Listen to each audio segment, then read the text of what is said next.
Today, our focus is on, in particular, Exodus chapter 16. But more generally, the fascinating topic that finds its expression in a number of passages in Scripture, the manna, the miraculous food that sustained the nation of Israel for 40 years of wandering through the wilderness. And our attempt to glean from the story of the manna, the message of the manna for us.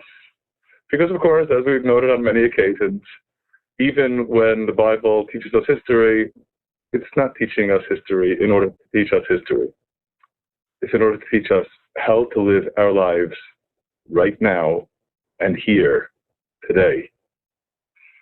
So, with that as the background, let's embark upon our discussion of the manna, because, as I think we will see presently, as miracles go, this one is an especially problematic one. It's problematic in the circumstances that prompted it, which, sad to admit, are not very positive ones with respect to the nation of Israel. And not only does the nation of Israel complain a lot before it gets the manna, it keeps on complaining an awful lot, almost frighteningly so, after it gets the manna as well, which inevitably raises the question, what was their problem? So, embarking upon Exodus chapter 16 in this regard, we read beginning in Exodus chapter 16, verse 2, and the whole congregation of the children of Israel murmured against Moses and against Aaron in the wilderness. And the children of Israel said unto them, would that we had died by the hand of God in the land of Egypt, when we sat by the flesh pots, when we ate bread to the full, for you have brought us forth into this wilderness to kill this whole assembly with hunger. As if, of course, they were having such a great time in Egypt. Verse 4, God's response, then said God unto Moses, behold, I will cause to rain bread from heaven for you, and the people will go out and gather a day's portion every day. And here's the catch. Just as a catch that we're still going to need to understand, that I may prove them or test them, whether they will walk in my commandments, my law, Torah, instruction, teaching, or not. Now note, there was one instruction already stated in verse 4, that the people will go out and gather a day's portion every day. There's another instruction that comes in verse 5. And it shall come to pass on the sixth day that they shall prepare that which they bring in, and it shall be twice as much as they gather daily. Intriguing, because at this point, there is not yet any explicit mention of the Sabbath. But of course, it's coming. We'll get there shortly. At present, there are two instructions, one each day to gather the day's portion, and the other on the sixth day to gather 2 days' portion. Verse 6, and Moses and Aaron said unto all the children of Israel, at evening then you shall know that God has brought you forth out of the land of Egypt. And in the morning, then you will see the glory of God, for he has heard your murmurings against God. But what are we that you murmur against us? We're not the ones who are in charge here. The one who's in charge is God. And that point becomes further amplified when it is reiterated in the next verse, in verse 8. Moses said, this shall be when God will give you in the evening flesh, meat to eat, and in the morning bread to the full. For that God heard your murmurings that you murmur against him. But what are we your murmurings are not against us, against God. And verse 9, Moses said to Aaron, say unto all the congregation of the children of Israel, come near before God, for he has heard your murmurings. And it came to pass, as Aaron spoke unto the whole congregation of the children of Israel, that he looked toward the wilderness, and behold, the glory of God appeared in the cloud. And now, that message about the murmurings of the children of Israel, God stresses, that is, beginning in verse 11, and God spoke unto Moses, saying, I have heard the murmurings of the children of Israel. Speak unto them, saying, at dusk you shall eat flesh, eat meat. And in the morning you shall be filled with bread, and you will know that I am God your Lord. So what happens is, verse 13, and it came to pass at evening that the quail came up and covered the camp, and in the morning there was a layer of dew round about the camp. And when the layer of dew was gone up, they discover underneath the dew, behold, upon the face of the wilderness was something. The Hebrew uses the term mechuspas, which is, in the language of linguists, a haptax, a word that appears only once in all the Bible. Doesn't even appear to be any other word from its conjugation, from its root, that appears elsewhere in the Bible. So inevitably, there is some debate as to what it means, which is why we note that besides the rendering as a fine scale-like thing, there are other interpretations of grain-like, flaky, bare. In any case, something was on the ground, fine as the hoar frost on the ground, and in verse 15, and when the children of Israel saw it, they said one to another. Here we have another interesting ambiguity in the text, and we'll return to this point. The translation here says that what they said to one another was, what is it? Now, of course, they didn't say what is it, because they certainly were not talking in English. What they said in the Hebrew is manhu. Now the question inevitably is, what does manhu mean? It may be a question, and it may indeed mean, what is it? It may also be a statement. Manhu, it is man. Meaning, well, here again, there is a question as to what it would mean. That is man here simply the proper noun that we will encounter explicitly only later?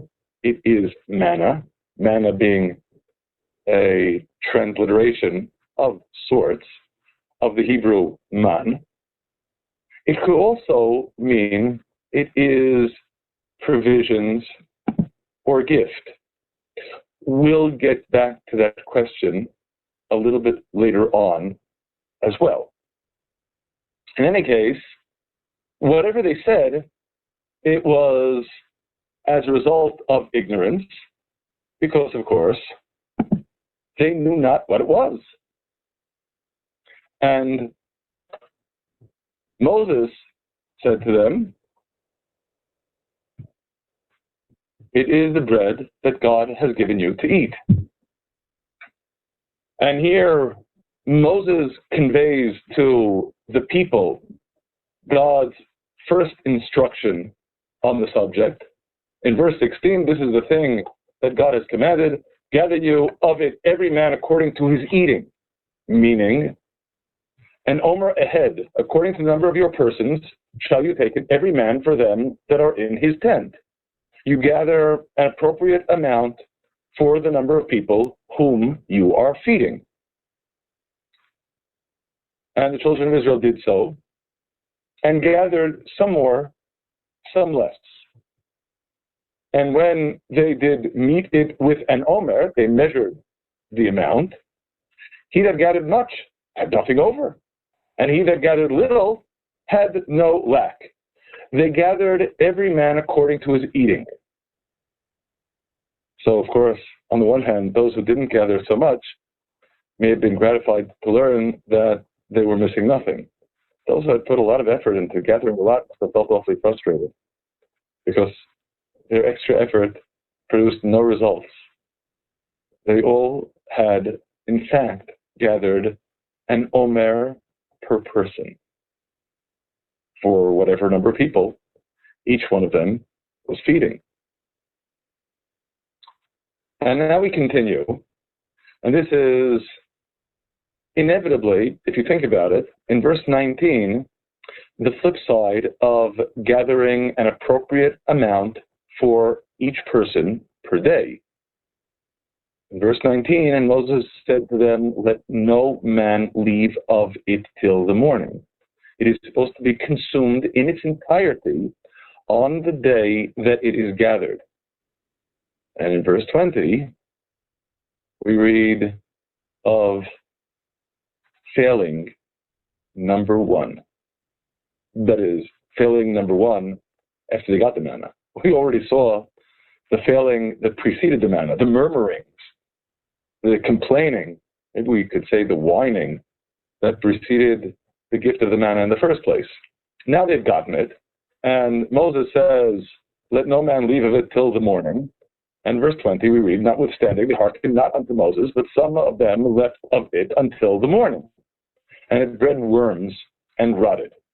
And Moses was wroth with them for obviously having disobeyed the instruction they were given. That's the first test, it would appear. Remember that we already noted God referred to testing them through the manna. So test number one was to not leave any of it over, and they did. And the second test seems to begin in verse 22. And it came to pass on the sixth day, they gathered twice as much bread, 2 omers for each one. The implication is that they discovered when they came back from gathering what they thought had been the normal amount, that it was twice as much as they usually gathered. Remember, we already saw that the manna miraculously expands and contracts to be the appropriate amount for each household. But now they have twice the amount they had on any other day, and all the rulers or princes of the congregation came and told Moses. And he said unto them, now remember, in God's initial instruction, he spoke of gathering twice the normal amount on the sixth day, but there wasn't any explicit statement about the Sabbath. In verse 23, we are introduced to the Sabbath.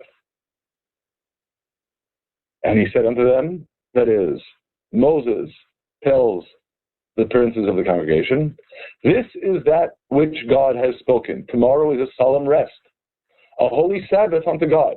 Bake that which you will bake, and seethe that which you will seethe, and all that remains over lay up for you to be kept until the morning. I feel compelled to note here, at least parenthetically, this is a very important verse for us in Scripture, because this is the first place where we read explicitly in the Bible about the Sabbath as a day that pertains to human beings. Now, I realize that some people may immediately object, what are you talking about? We read about the Sabbath in Genesis chapter 2, verses 1, 2, and 3, where we read about God desisting from work on the seventh day. To which, inevitably, my response is, that has nothing to do with human beings. That's God desisting from his creative work on the seventh day. Well, for that matter, on the first day, God created light. Do you create light every Sunday? If you don't create light every Sunday, there's no reason for you to assume that you're supposed to desist from creative activity on Saturday. Until, that is, Exodus chapter 16, verse 23. the first place where the Sabbath is explicitly presented as a day that impacts on people. That Israel is required to desist from creative work on the seventh day, on the Sabbath, and as a result, even the manna will not fall on the Sabbath, nor is there to be any effort put into collecting it on the Sabbath. They collect a double portion on the sixth day, and we read in verse 24 that miraculously, in contrast to what happened when they kept the manna overnight on any other day of the week, and they laid it up till the morning as Moses bade, and it did not rot, neither was there any worm therein. And Moses said, eat that today. For today is the Sabbath unto God. Today you shall not find it in the field. And of course, inevitably, we appreciate here too, don't eat some of it today and stash the rest of it away for tomorrow because, having seen that the manna isn't falling on the Sabbath, maybe you're going to start getting nervous that it won't be falling the following day either. No, you're to eat everything that you have left over on the Sabbath because, verse 26, 6 days you shall gather it, but on the seventh day is the Sabbath. In it there shall be none. And here's, regrettably, the next failing. There are two failings after the manna comes. In verse 27, and it came to pass on the seventh day that there went out some of the people to gather, and they found none. And God said unto Moses, how long do you refuse to keep my commandments and my instructions, my teachings? See that God has given you the Sabbath. Therefore he gives you on the sixth day the bread of 2 days. Abide you every man in his place, let no man go out of his place on the seventh day. So we read in verse 30, the people ceased from work, or they rested on the seventh day. So, when we consider this initial introduction to the manna, again, we can't help but sense the tension here. The manna is coming in response to the people murmuring against Moses and Aaron, in effect, essentially murmuring against God. And after they get it, they're still not satisfied. There are these two distinct failings where they mess up, both with respect to keeping the manna over from one day to the next in opposition to what Moses had instructed, and again in their going out to gather the manna on the Sabbath in opposition to the second instruction on this subject, which again was being violated. So a rather sorry state of affairs, we must admit. We're going to have to consider what the underlying psychology is of this failure to obey God's instructions with respect to manna, because I suspect that understanding those failings teaches us an important lesson that we need to integrate with respect to ourselves. But again, more on that later. For now, we bear in mind there are these two distinct failings that are manifest when the manna starts happening. And finally, by way of summation, in verse 31, and the house of Israel called the name thereof manna. Well, we already saw they asked it as a question or stated it as a declaration. Either what is it or it is manna, provisions, a gift. This becomes the proper noun. It is manna. And it was like coriander seed in shape, white in color, and the taste of it was like wafers made with honey. And in verse 35, And the children of Israel did eat the manna 40 years until they came to a land inhabited. They did eat the manna until they came to the borders of the land of Canaan. I can't help but note here, at least parenthetically, that this is, of course, the first place in the Bible that we are told of what, of course, we know very well in retrospect, that instead of going straight into the land of Israel, the nation would indeed remain in the wilderness 40 years, which of course is implicitly another reference to their having messed up. Because after all, it was due to the sin of the spies that the entry into the land of Israel did not happen immediately, but only the following generation. First place where that sin too is at least implied is here in the story of the manna. But, of course, in context, it's simply telling us that they ate the manna for 40 years. The manna kept on coming. Does that mean that they became happy with it? Sad to say, evidently, not. Can I interrupt time? Okay. I didn't understand what you said about the thing about being at the border and the other people you mentioned or something. The things or something. Again, that they remained in the wilderness for 40 years is something that we only learn, of course, in detail in Numbers chapter 13 as a result of the sin of the spies. At this point, it is a tantalizing indication that there are problems ahead. But of course, with respect to the manna, we have enough problems right now. As we'll see. Let's continue with Numbers chapter 11, because there's a lot of scenery that I'd like to share with you first, okay? Okay.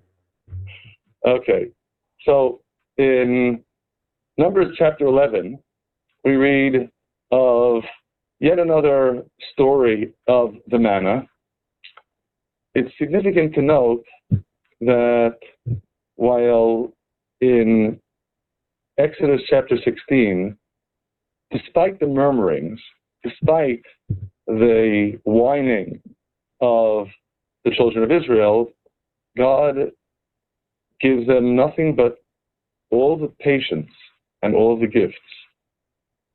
In Numbers chapter 11, and a mixed multitude that was among them fell a lusting or craved the craving, and the children of Israel also wept on their part and said, would that we were given flesh to eat. Again, asking for meat. We remember the fish which we were wont to eat in Egypt for naught, the cucumbers and the melons and the leeks and the onions and the garlic. And of course, inevitably, one can't help but wonder, for naught? They were getting that for free? The Egyptians weren't even giving them straw for free to make the bricks. They were giving them food for free. But this manna comes with, to use the expression, strings attached. There are extra responsibilities that go with it. And maybe that's what they wished to be free of. More on that still later. But again, we consider just how complex their relationship with this manna is. That is, after talking about all the food they're dreaming about from when they were in Egypt, in verse 6, but now our soul is dried away, there is nothing at all. We have not saved this manna to look to. Now, the Torah interjects here, as it were, just what the manna was, in case we might have forgotten. Now, the manna was like coriander seed, again in shape, and the appearance thereof as the appearance of bdellium or crystal pearl. And the people went about, that is, they just had to go out and gathered it, and ground it in mills or beat it in mortars and sieved it in pots and made cakes of it. They could do whatever they wanted with this manna. And the taste of it was as the taste of a cake baked with oil. And when the dew fell upon the camp in the night, the manna fell upon it. A brief interjection I feel compelled to share with you, and that is that You may note that what we just read in this verse, in chapter 11, verse 9 in Numbers, and when the dew fell upon the camp in the night, seems to be in contradiction with what we saw in Exodus chapter 16, verse 14. And when the layer of dew was gone up, behold, upon the face of the wilderness was a fine scale-like or grain-like flaky thing. The manna was under the dew. So in Exodus, the manna is under the dew. In Numbers, the dew is under the manna. Which is it? Is it a contradiction? So I'm just calling our attention to it because, of course, we don't regard it as a contradiction. In our tradition, the answer is they're both true. The dew fell first, the manna fell on top of the dew, and then another dewfall came covering over the manna.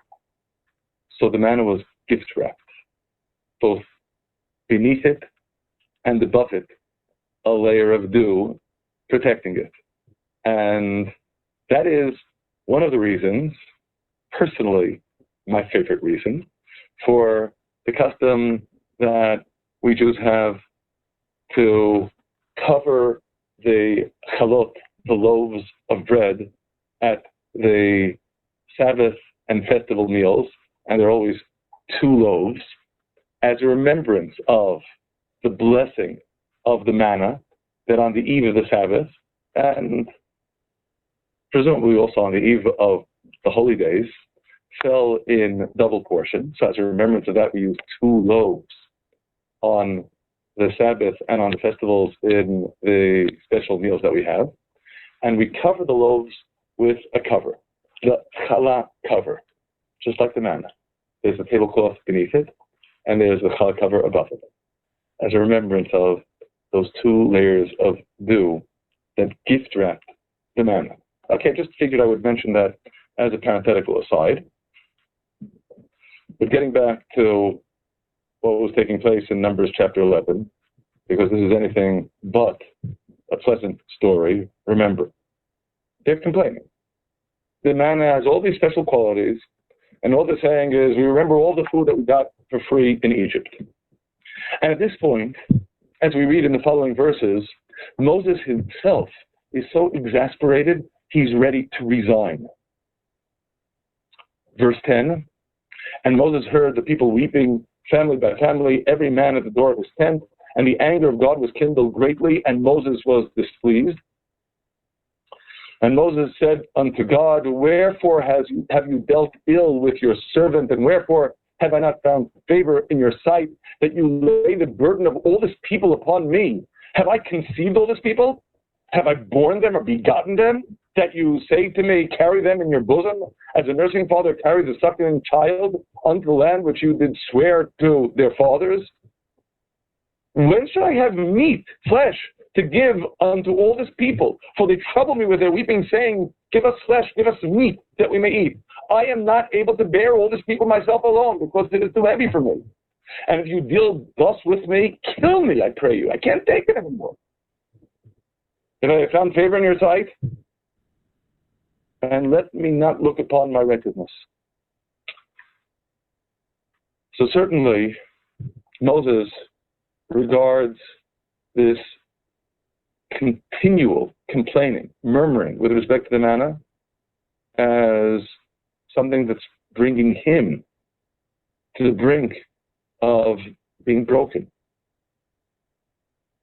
And furthermore, we can't help but note that this time, as opposed to what we read in Exodus chapter 16, there is punishment. In the continuation of the chapter, in verse 31, and there went forth a wind from the sea and brought across quails from the sea, and let them fall by the camp, about a day's journey on this side and a day's journey on the other side, round about the camp, and about 2 cubits above the face of the earth. And the people rose up all the day and all the night and all the next day and gathered the quails. He that gathered least gathered 10 heaps. And they spread them all abroad for themselves round about the camp. And verse 33. While the flesh, the meat, was yet between their teeth, ere it was finished, the anger of God was kindled against the people, and God smote the people with a very great plague. And the name of that place was called Kivrot HaTa'ava, which literally means graves of the lust, or graves of the craving, because there they buried the people that lusted, that craved. A rather sorrowful conclusion to the story. Again, they're complaining. They don't like the manna. And that's not it. 10 chapters later, in Numbers chapter 21, verse 4, and they journeyed from Mount Horeb by way of the Red Sea to encompass the land of Edom, and the soul of the people became impatient because of the way. Verse 5, and the people spoke against God and against Moses. And what are they complaining about here again? Wherefore have you brought us out of Egypt to die in the wilderness? For there is no bread, there is no water, and our soul loathes this bread. In the Hebrew, it's lechem haklokel. Again, an ambiguous, vague haptax. Either this light bread or this insubstantial bread or this rotten bread, but we don't want it anymore. And again, as we saw in Numbers chapter 11, this time, as opposed to in Exodus chapter 16, there is punishment. And God sent fiery or venomous serpents among the people, and they bit the people, and much people of Israel died.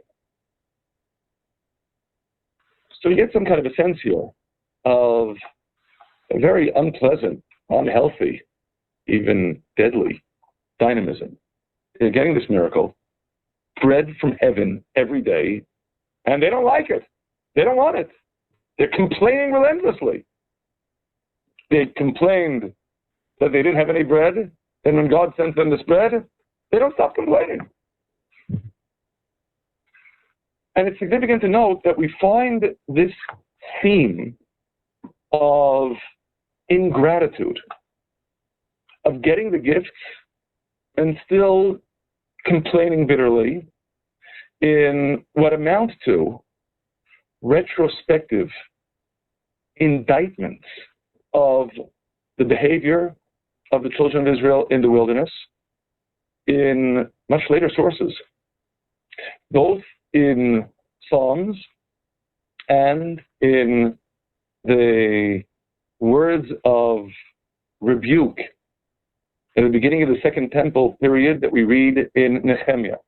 First, to consider Psalm 78. The psalm recounts the great miracles that God did to Israel. It's for brevity, we're starting with verse 14. The previous verse speaks of the splitting of the sea, which we read just shortly before Exodus chapter 16. The splitting of the sea is in Exodus chapter 14, the song over the splitting in Exodus chapter 15. And then in verse 14 here, reflecting what we read in Exodus chapter 13, and again in Exodus chapter 14 as well. By day also he led them with a cloud, and all the night with a light of fire. He cleaved rocks in the wilderness and gave them drink abundantly as out of the great deep. Well, that we read in Exodus chapter 17. He brought streams of flowing water also out of the rock and caused waters to run down like rivers. Yet went they on still to sin against him, to rebel against the Most High in the desert. How? This is going to sound awfully familiar. And they tested God in their heart by asking food for their craving. Yea, they spoke against God. They said, can God prepare a table in the wilderness? Behold, he smote the rock, that waters gushed, flowed out, and streams overflowed. Can he give bread also? Or will he provide flesh for his people? We're not sure. We're challenging God. Verse 21, therefore God heard and was wroth, and the fire was kindled against Jacob, and anger also went up against Israel, because they believed not in God and trusted not in his salvation. Can you imagine? They didn't believe in God after everything they'd seen. They saw a sea split. They saw waters coming forth from a rock. All the miracles of the Exodus, all the plagues of Egypt. We're not sure yet. We don't know if we believe in God or not. Sounds absurd. What exactly is this deficiency of belief? And of course, it's significant to note that still and all, the emphasis as presented in Psalm 78 is, despite what they're doing, consider what God is giving them. And he commanded the skies above and opened the doors of heaven. And verse 24, we read explicitly. And he caused manna to rain upon them for food, and gave them of the corn of heaven. Man did eat the bread of the mighty. He sent them provisions to the full. Referring to this extraordinary gift of bread from heaven. But they're not happy. They still complain. And similarly, in Nehemiah chapter 9, then the Levites, Jeshua and Kadmiel, Bani Hashabnea, Sherebiah, Hodiah, Shebaniah, and Ptachia, said, stand up and bless God, your Lord, from everlasting to everlasting, and let them say, blessed be your glorious name that is exalted above all blessing and praise. You are God, even you alone. You have made heaven, the heaven of heavens, with all their hosts, and the earth and all things that are thereon, the seas and all that is in them, and you preserve them all. The hosts of heaven prostrate themselves before you. And then the focus, once again, on the wonders of the Exodus. Skipping to verse 9, and you saw the affliction of our fathers in Egypt, and you heard their cry by the Red Sea, and did show signs and wonders upon Pharaoh and on all his servants and on all the people of his land. For you knew that they dealt proudly against them, and you did get yourself a name as it is this day. And you divided the sea before them, so they went through the midst of the sea on the dry land. And their pursuers you cast into the depths, as a stone into the mighty waters. Moreover, in a pillar of cloud you led them by day, and a pillar of fire by night, to give them light in the way wherein they should go. Again, recounting the miracles that we just saw, right before Exodus chapter 16. The pillar of cloud and pillar of fire in Exodus chapter 13, and again repeated in Exodus chapter 14, the splitting of the sea in Exodus chapter 14, and the singing of the song over it the following chapter, all that as a prelude. Now, skipping forward, you came down also upon Mount Sinai and spoke with them from heaven and gave them upright ordinances and laws, instructions, teachings of truth, good statutes and commandments. You gave them your holy Sabbath and commanded them commandments and statutes, and again, law, Torah, teaching by the hand of Moses, your servant. And what else did you do? Here it is again. And gave them bread from heaven for their hunger, and brought forth water for them out of the rock for their thirst. To what end? And did command them that they should come in to possess the land that you had lifted up your hand to give them. Tantalizing, isn't it? We're going to see this expressed in Deuteronomy as well. Some kind of connection between integrating the appropriate message of the manna and coming into the land of Israel. But what happened? What happened was they keep on making problems. Verse 16, but they and our fathers dealt proudly and hardened their neck and hearkened not to your commandments and refused to hearken, neither were mindful of your wonders that you did among them, but hardened their neck and in their rebellion appointed a captain to return to their bondage. And still and all, God's forbearance. But you are a God ready to pardon, gracious and full of compassion, slow to anger and plenteous in mercy, and forsook them not. And they kept on going. When they had made them a molten calf and said, "This is your God who brought you out of Egypt," and had wrought great provocations, when you consider everything they did, still and all, yet you, in your manifold mercies, forsook them not in the wilderness. The pillar of cloud departed not from over them by day to lead them in the way, neither the pillar of fire by night to show them light and the way wherein they should go. You still gave them these gifts. You gave also your good spirit to instruct them, teachings. And moreover, this of course is critical to our discussion, you withheld not your manna from their mouth and gave them water for their thirst. You gave 40 years. You sustained them in the wilderness, and they lacked nothing. Their clothes waxed not old, and their feet swelled not. You're giving them these gifts. And again, you give them these gifts because of the murmurings and the complaints that they thrust at you beforehand. And after you give the gifts, they keep on complaining and keep on making problems afterwards. And again, this is history. It's a history that we read with bowed heads and with shame. But it's not here only to teach us history. Inevitably, it's here to teach us what we need to do right, even if they were doing it wrong. So inevitably, our challenge is to understand what their problem was. And what was the test to which God had made reference?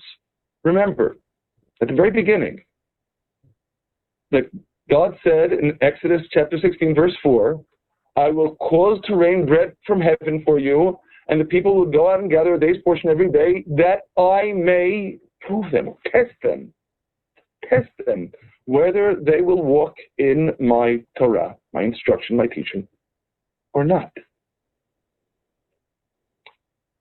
What's the test about? And of course, inevitably, how do we understand in that context their failings?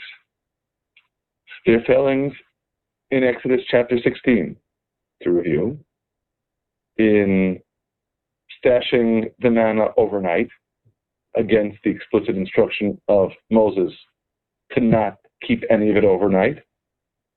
And they're going out to look for the manna on the Sabbath against the explicit instruction of Moses that there won't be any manna on the Sabbath. What's going on? Maybe the first key to emphasize here is to return to an issue that we already noted. And that is the first place, maybe, that the word manna, man, appears. Just it's not even clear that that's what appears, but maybe it is. Again, Exodus chapter 16, verse 15. That when the children of Israel saw it, either they asked one another, "What is it?" or they said to one another, "It is man," which we can render as manna by transliteration, or render as provisions, a gift, as a translation. Now, what do I mean by translation here?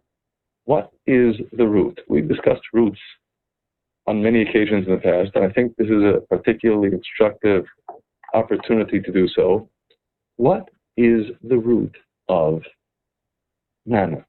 Or again, in Hebrew, man. Which leads to a tantalizing proposal, and that is a word that certainly appears to be a cognate of the man, again, the original Hebrew. They weren't talking English. They weren't saying manna, man.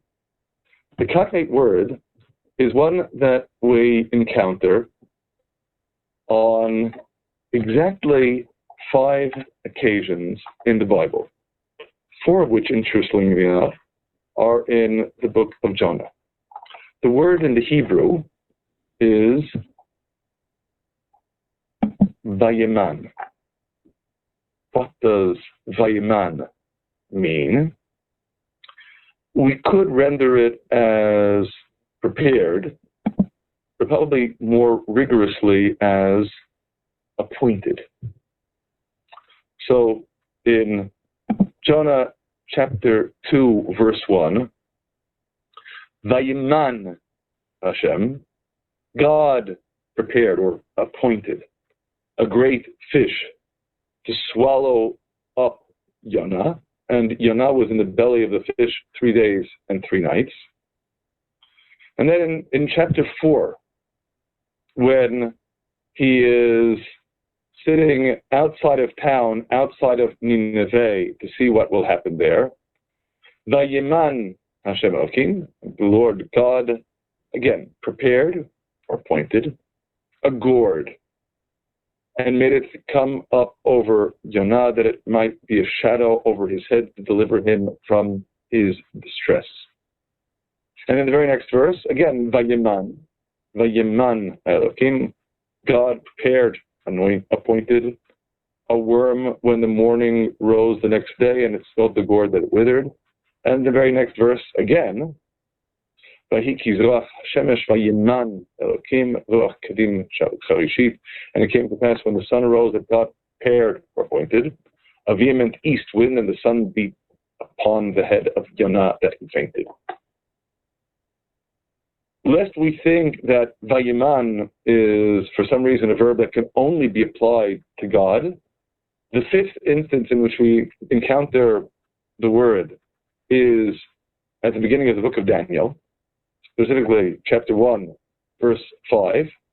We read at the beginning of the book, beginning from verse 3, the king, referring to Nebuchadnezzar, spoke to Ashpenaz, his chief officer, that he should bring in certain of the children of Israel, of the seed royal and of the nobles, youths in whom was no blemish, but fair to look on, and skillful in all wisdom, and skillful in knowledge, and discerning in thought, and such had ability to stand in the king's palace, and that he should teach them the learning and the tongue of the Chaldeans. And the king, Vayeman, appointed for them a daily portion of the king's food and of the wine which he drank, and that they should be nourished 3 years, that at the end thereof they might stand before the king. Why is this so important? Vayeman, appointed. Well, while the last example refers to an appointment by a human being, King Nebuchadnezzar, let's consider what the significant theme of Vayeman is with respect to the individuals who are the object of this appointment, or these appointments that are bestowed upon them. In the 4 instances in which Vayeman appears in the book of Yonah,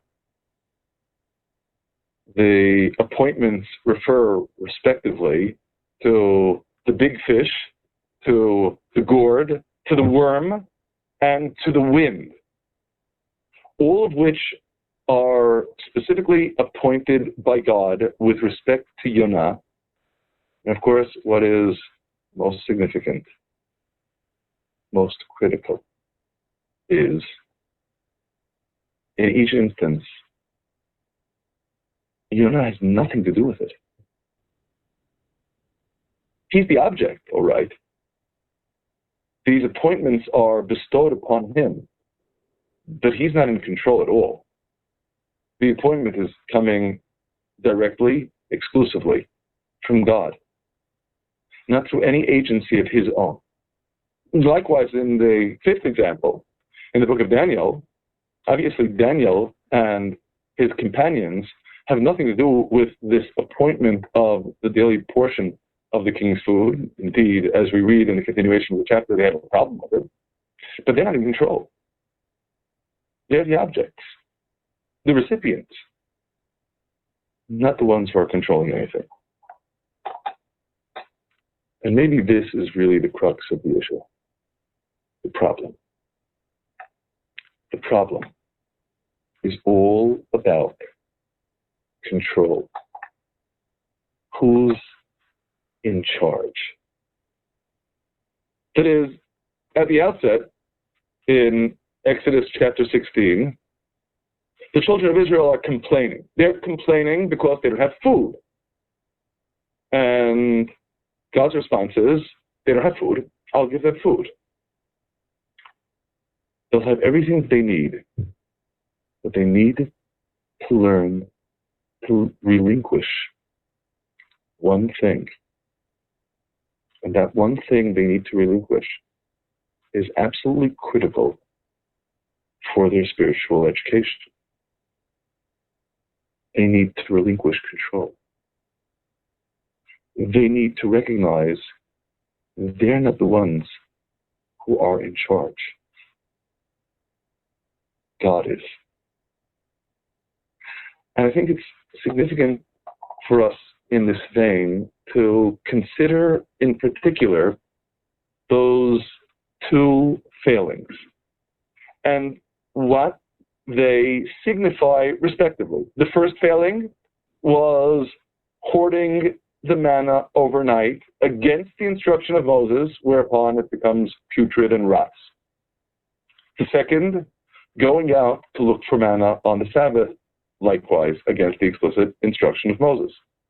Well, if you want to feel that you are in control of how much property you have, there are inevitably precisely two things you can do. Either you control your expenses or you control your income. That is, if you want to increase your property, you control, you limit your expenses, or you control, you increase your income. The first failing pertained to the first of these problems. That is, if they gathered precisely enough for each member of the household for one day, then obviously, if they had anything left over to try to hoard overnight, it was by limiting expenses. They, or other members of their household, were not satisfied because they didn't eat their full. They deprived themselves. They went hungry in order to be able to stash away the manna for the next day. And what did they accomplish? Of course, they accomplished absolutely nothing. Because by the next day, the manna was putrid, inedible, worthless. They had to look for fresh manna every day. That was a failing that was a result of trying to control what their expenses would be. And what was the second failing? The second failing was going out to look for manna on the Sabbath. In other words, wanting to control income. I should be able to get more if I work harder. They already saw that they were totally incapable of increasing their income by gathering more manna. Because remember, no matter how much you gathered, when you brought it back and you actually measured how much was there, whether you gathered a lot or you gathered a little, you had exactly what you needed for all the members of the household. So you couldn't increase your income on a daily basis. Yeah, but maybe if I look for the manna on the Sabbath when it's out of bounds, so to speak, so maybe the rules won't apply and I'll be able to get some extra manna in there and I'll be able to do some hoarding. And maybe this manna will be all the better because, after all, this manna didn't putrefy overnight, so I'll be able to stock up on it. and it accomplishes nothing. Because there's no manna at all to be found on the Sabbath. And much to the chagrin of the hoarders and the seekers, the ones who were doing their utmost to limit their expenses, and the ones who were doing their utmost to augment their income, they weren't in control.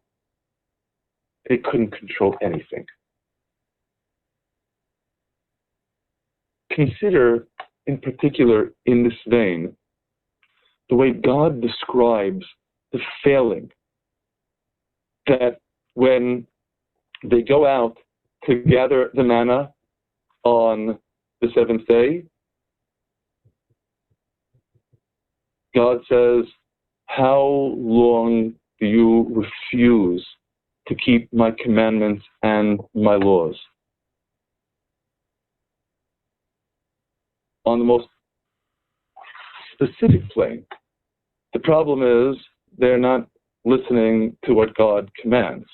But then there's the additional dimension, the way it is expressed in Psalm 78. The real underlying problem was they didn't believe in God. They didn't trust in his salvation. Now again, as we noted, when we considered these verses, specifically this verse, Psalm 78, verse 22, a few moments ago, we noted the veritable absurdity. How could they not believe in God? All the plagues of Egypt, all the miracles of the Exodus, they just saw the sea split. The bread is raining down from heaven. They don't believe in God? But in this sense, they weren't prepared to believe. They weren't prepared to relinquish control. We have an ancient saying in our tradition that if someone has bread in his basket and says, what am I going to eat tomorrow? He is small in faith. He doesn't really believe. Now, mind you, does that mean that you're supposed to be completely oblivious of planning for the next day? No, but if you think that you're the one who's in control, if you're worried because you think you have to take care of everything because you're the one who's in charge, if altogether you think you're the one who's in charge, you really don't believe in God. This isn't just a problem for them. This is a problem for us. That's why we're not learning history here. We're learning how to live right now, right here, all the time. And this, of course, again, for the nation of Israel, newly freed from slavery, was an ongoing challenge. They didn't like the manna. They kept on complaining about the manna. Numbers chapter 11, Numbers chapter 21, because what the manna is demanding of them is precisely what they are striving to hold on to at all costs. To feel that, as opposed to the slave who doesn't control anything, that they're in control. And the manna is forcing them to admit they're not in control. God's in control. They don't take nicely to that at all.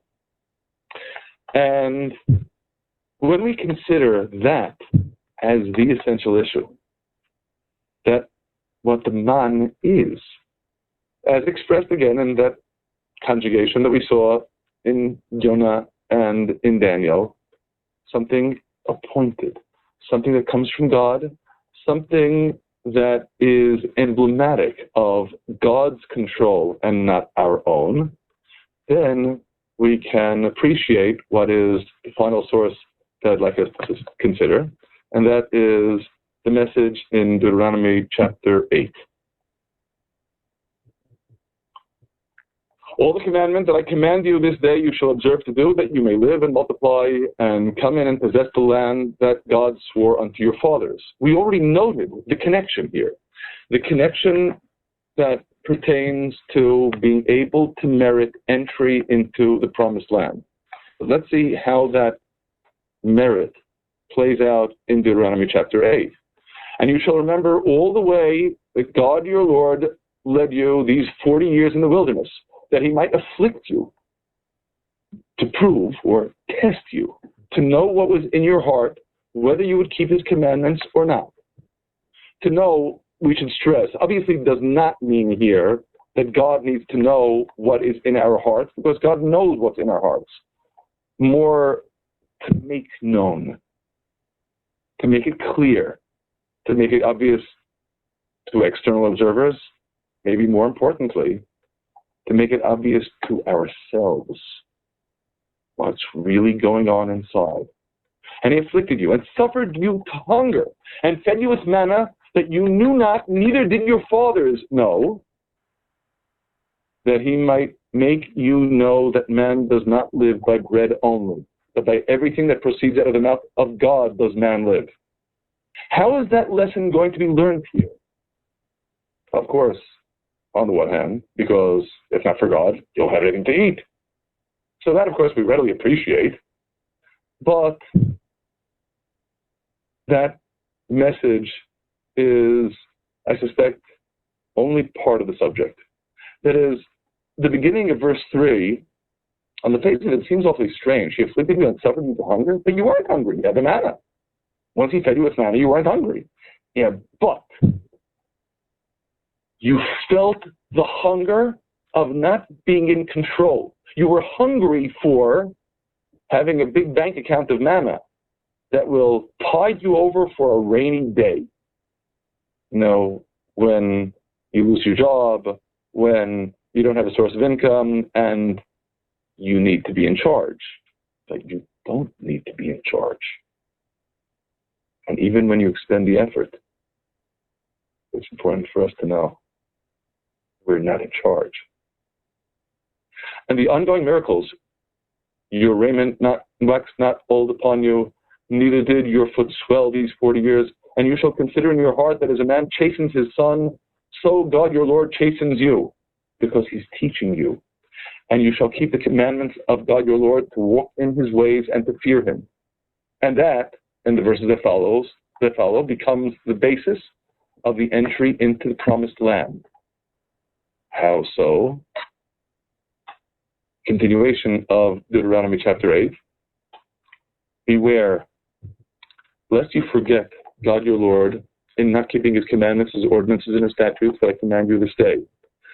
Lest when you have eaten and are satisfied, and have built goodly houses and dwelt therein, and when your herds and flocks multiply, and your silver and gold is multiplied, and all that you have is multiplied, then your heart be lifted up, and you forget God your Lord, who brought you forth out of the land of Egypt, out of the house of bondage, who led you through the great and dreadful wilderness, wherein were serpents, fiery or venomous serpents, and scorpions, and thirsty ground where there was no water, who brought you forth water out of a rock of flint, who fed you in the wilderness with manna,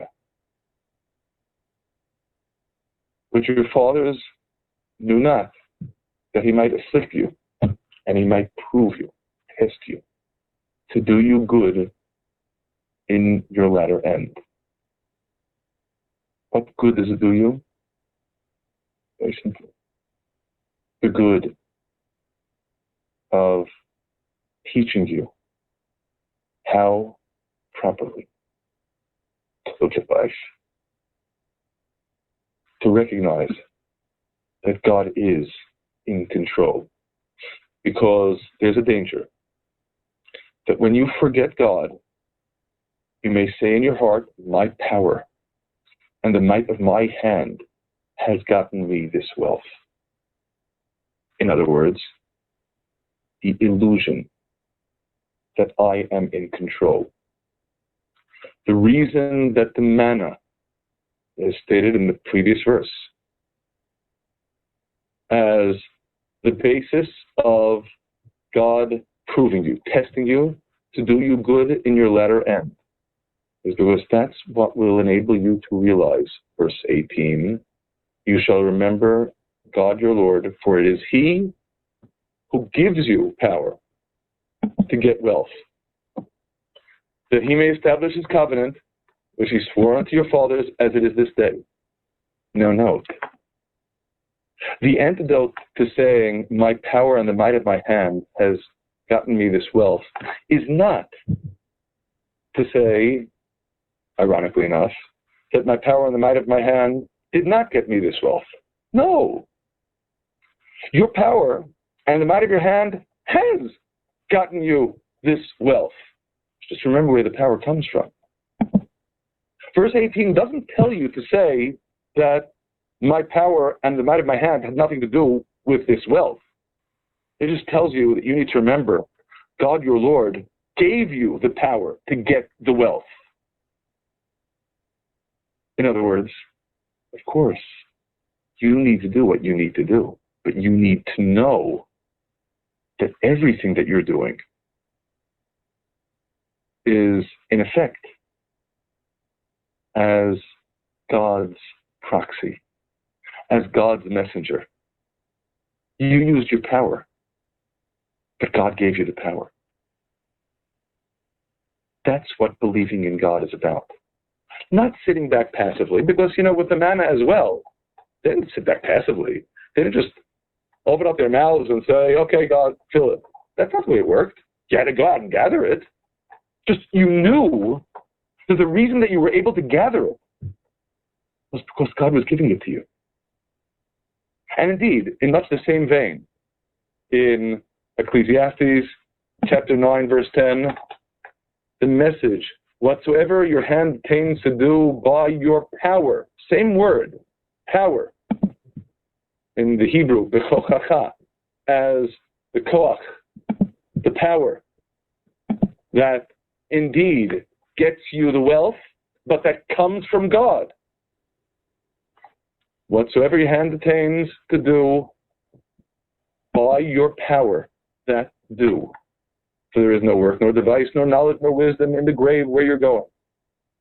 Now, of course, if we were talking about applying ourselves physically for mere material benefit, obviously in the grave, none of that material benefit will avail us in any way.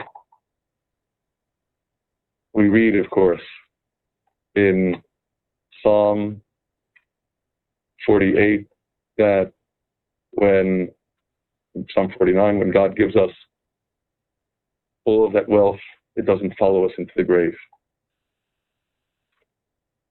So the emphasis can never be on merely materially amassing wealth through our power. No.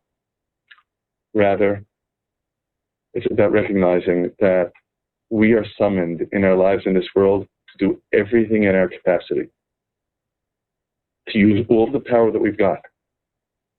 Because all the power that we've got because God gave it to us in order to accomplish what is truly our mission in the world. We have work to do. And to the extent that we have that work to do, it's imperative for us to recognize we have power. But equally important, maybe more important, for us to recognize that the power comes from God. That God remains the one who's in control. The manna is there to teach us that lesson. Now, mind you, the manna was just a very brief blip in history, 40 years. Those 40 years of manna, again, are intended, as expressed in Deuteronomy chapter 8, verse 18, to remember God your Lord, that He may establish His covenant that He swore unto your fathers, as it is this day. Which covenant? The promise of the promised land. Because the promise to the promised land is, after all, a promise. To come into a land where you're not going to be getting bread that comes down from heaven, where you'll get bread by the sweat of your brow. You'll get bread because you made it grow from below. And that danger is lurking all the more that you might think, I'm in charge. I did it myself. If you learn the message of Manna, you will have inoculated yourself against that danger. You'll know that you have power, that the power comes from God. You'll know that you are charged to work, that He is the one who is in charge. You'll know that you have a job to do, and He, by His good grace, has made you into His junior partner. And by doing so, that you earn God's blessings. That's the message and the blessing of the Manna.